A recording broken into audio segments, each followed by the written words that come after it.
Magic 8 Ball, are we live? We are live. We're Facebook Live here with Harry Shum Jr. It says baby steps. Baby steps? Okay. Did you ask it a question, though? I said, are we live? Okay. We are live. I'm Jim Halterman. I'm the West Coast Bureau Chief for TV Guide Magazine. This is Harry Shum Jr. We're going to talk about some Shadowhunters. We might do some throwback to some Bleak questions. Yeah. All that stuff. We're here in the LA offices. Shadowhunters is back January 2nd. Yes, it is. 8 o'clock on a freeform. So you guys, I mean, the trailer's running all the time. Oh, yeah. Clips, trailers, all out there. It's amazing. It's amazing. So send us your questions and feel free to tell us where you're calling from. Where are you calling from? Because I feel like we might have some 2016 now. Please call us on your dial-up phone. So anyway, so we'll start Shadowhunters first. Yeah, let's do it. Amazing stuff. So tell me, you had a little break between season 1 and 2. How was it to kind of step back into Magnus' shoes after a little time away? You know, what's weird, when you step away from something and then you do, whether you do other projects, I think it's also, for me, it didn't feel like I had to readjust and get back into it. It just felt like, oh yeah, this is the character that I've kind of grown to love and understand, and now I can get to know him even more and even better this time around. So it was more of an excitement than anything. Okay, and getting back into the makeup and the outfits, and your nails are looking... Little bear, no black. a little hairy like. Yeah. No, I mean all that is to me. I look at it. It's just part of the costume. It's you don't. For me, I always try, like, I don't go around wearing, Magnus's jacket all the time, even though he has some funky, cool jackets. He does. But this time around, also, like, the makeup is a little slightly different. Just along that, you'll see the show itself, the tone and everything is a little different from season 1. Okay, we already have a question. Yeah. Shocker. What's that question right there? What was it like to kiss Matthew? Mr. Daddario, who's not here with us today, but he's not here. He's it's always a weird question. It's like, what is it like to kiss? I mean, what is it like for Magnus to kiss Alec? I think that's a more proper question, because I think for Magnus, it's sparks fly and it's magical, and there's something there that I think both of them can't really quite understand yet. So it's magical for Magnus. Magical. What do you think when that premiere episode, or when they first see each other? I guess it wasn't the premiere, but when Magnus and Alec first met, what was it about him that drew Magnus in? He got his attention right away. I think on obvious reasons. I think looks was something there, and I think there's this air and quality. I think he can also spot someone who's kind of hiding behind something. Yeah. And I don't think that's like the reason why he's attracted, but it's like this mystery that he wants to get to know, and from there it's just peeling off layers and trying to kind of prod and like slowly ask questions and figure a person out. And I think what he was seeing was intriguing, and he wanted to know more. And Magnus was really patient, because he didn't need things to happen quickly. Patient little cat. I know, he was, but he knew what he wanted. Yeah. He knew what he wanted. Is Magnus's look different this year? Did they fine tune anything? I think it's different from what you've seen the trajectory of season 1, but it goes back to episode 1 in season 1.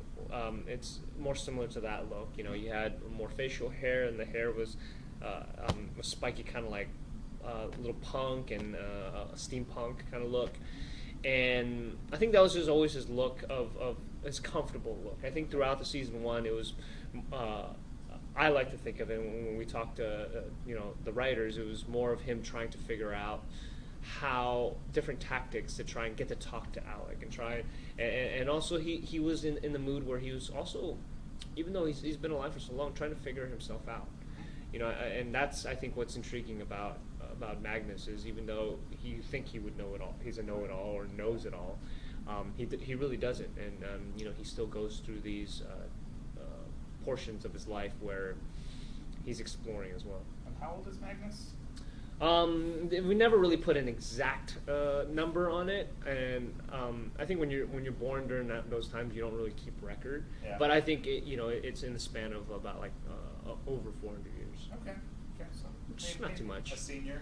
It's like someone. It's weird. It's like you treat 100 years like 10 years. So is he really 40 in human years? What is it? In warlock years. Yeah. If you're just joining us, I'm Jim Halterman, the West Coast Bureau Chief of TV Guide Magazine. We're here with Harry Shum Jr. talking about Shadowhunters. Send us your questions. Tell us where you're from. We do have a question here. Did you read the books first to understand Magnus? When did you kind of go and read books? Yeah, I mean, when you get casted in the role, you want to get as much information as you can about the characters. I think that's just with any actor. You want to be able to pull as much information about the character and about the world, and there comes a time with the information that you do have, then you start playing around with it, with how it will play in with the scenarios that are being played in the series for television. But the books are wonderful. Cassandra Clare is created this in very this world that has so many diverse types of characters, and what I love is someone like Magnus to exist in the world. I think is a good world in my eyes, and particularly when you start expanding it, and you have the Sealies, and you have the werewolves, and then and allow us to be able to have these stakes where it's not just about the world is ending, but about the relationships, which is, I think, what we're really getting into in this second season. Yeah, and one thing we don't see, I don't know about the books as well, but in the show, you never see people kind of thrown off, like, you're a warlock, what? Like, yeah. People kind of accept that everybody's different, whether they're a warlock or werewolf. It's kind of just a common thing, which I think is quietly setting a good example. I think it is. I think, obviously if you met a werewolf, you'd be like, what? Right now. But I think some people do that in reality already, and obviously they're not werewolves. They're just they have a different culture, they have a different background, they do things differently, and they eat different types of food. Which I think what it's becoming like when you see kind of the shadow world and the downworlders, that there is this miscommunication as well. So you will see that with. Not everyone's just holding hands and hoping, heal the world, which I think the idea is to get there. But there's a lot of separation and a lot of similarities, I guess, that we're dealing with the world within the reality right now. Okay. Somebody just asked, "What's your favorite thing about playing Magnus?" Is there one favorite thing? No, there's more than one favorite thing, but I'll try and point out. I think with Magnus is what I find really interesting about him is that he does know so much, and he usually will know how things will play out, but he will allow them to be played out until he needs to absolutely step in. And I think that's what's fun, because there's a lot of times when you're like, well, Magnus can fix this. Why don't Magnus just do this? Why don't you just use his magic? And I think there is a little, I wouldn't say laziness, but there's just like he just uses his magic just because he knows, well, we'll get this done faster. But there's a lot of things he could fix, but he chooses not to, just knowing that sometimes you have to, he's allow people to learn from their mistakes and allow people to kind of figure it out on their own. Now, when you're doing, like, there's a scene in the season 2 premiere where you're on the balcony and you're kind of doing some of your, I don't even know what it's called, where you're doing Magic Chi. Okay. Mag Chi. Like, how much is that choreographed, or do you kind of have a rhythm that you get into, or is it more just knowing that they're going to instill kind of an orb or something that you're playing with? Yeah, what I love about that sequence is it was like kind of the birth of we have a new visual effects kind of team, and it's been cool to have someone on set to talk about these things and to have the ability for them to understand, like, okay, well, this is we're gonna go off your movement, but let's talk about like the tone and then like the feel of the magic, because it'll play into what the scene is, as opposed to your magic's like this all the time, every single time, and this is what we're gonna do. So I love having that conversation, and for that, it allowed me to help talk to him and figure out what he's gonna do with special effects wise, and both of us kind of meet in the middle. And with that, it is playing around with the idea, you can choreograph certain things, but sometimes you let's go back and forth like this. Go ahead. But if it's too choreographed, then I feel it doesn't allow anything to allow spontaneity sometimes. Not within the lines, but for how the scene gets played out. So I look at movement in that way as well. But so there's variations, and I think they chose the right one. Okay. To put on screen. you guys are just joining us, I'm here with Shum Jr. talking about Shadowhunter Season 2. Send us your questions, tell us where you're from. We're getting a lot of great questions already, so keep them coming. In the trailer for Season 2, we see that Alec is kind of pushing everybody away because he's upset about Jace being gone. What does that do to Magnus? Is Magnus somebody who will let somebody have their space, or does he know he needs him? What can you kind of tease about where we see them, at least in the Never premiere? Put baby in the corner. Yes. Never Words put. to live by. Don't put baby in the corner. That's what. Alec is going through a lot right now.